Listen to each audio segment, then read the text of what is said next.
Hi friends, please subscribe to Amravati Media and press the bell icon for more latest updates.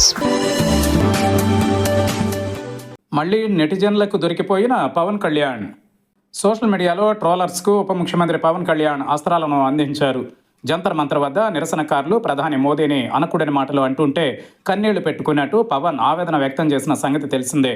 సాక్షాత్తు ప్రధాని మోదీ సమక్షంలోనే పవన్ తన భక్తిని ఆ రకంగా చాటుకున్నారు. వేలాది మంది సమక్షంలో కన్నీళ్లు పెట్టుకున్నానని పవన్ అనడమే ఆలస్యం. ఆ వెంటనే పవన్ చంద్రబాబు గతంలో మాట్లాడిన వీడియోలు సోషల్ మీడియాలో ప్రత్యక్షమయ్యాయి. 2019 ఎన్నికలకు ముందు నిండు అసెంబ్లీలో చంద్రబాబు మాట్లాడుతూ భార్యనే చూసుకొని నరేంద్ర మోదీ ప్రజలనేం పట్టించుకుంటారంటూ ఎగతాళి చేసిన వీడియో తెరపైకి వచ్చింది. అలాగే మోదీని తీవ్ర అభ్యంతరకర భాషలో చంద్రబాబు బావమరిది హిందూపురం ఎమ్మెల్యే నందమూరి బాలకృష్ణ దూషించిన వీడియో కూడా ఇప్పుడు చక్కర్లు కొడుతోంది. అంతేనా, అబ్బే శిథిలాల కింద నుంచి ఇంకా చాలా వీడియోలు బయటకు వస్తున్నాయి. తన తల్లిని ముఖ్యమంత్రి చంద్రబాబు కుమారుడు తిట్టిస్తున్నాడని పవన్ కళ్యాణ్ ఆవేదన వ్యక్తం చేసిన వీడియో కూడా ఇప్పుడు వైరల్ అవుతోంది.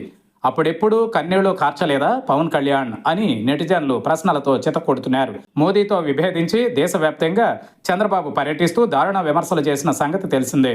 మోదీతో విభేదిస్తే విపరీతంగా తిట్టడం, సఖ్యతగా ఉన్నప్పుడు అంటకాగడం చంద్రబాబుకు మాత్రం చేతనవుతాయని నెటిజన్లు దెప్పిపొడుస్తున్నారు. నీట్ యూజీ ప్రశ్నాపత్రం లీక్ కావడంతో కడుపు మండి యువతరం రోడ్డెక్కి విమర్శించారు.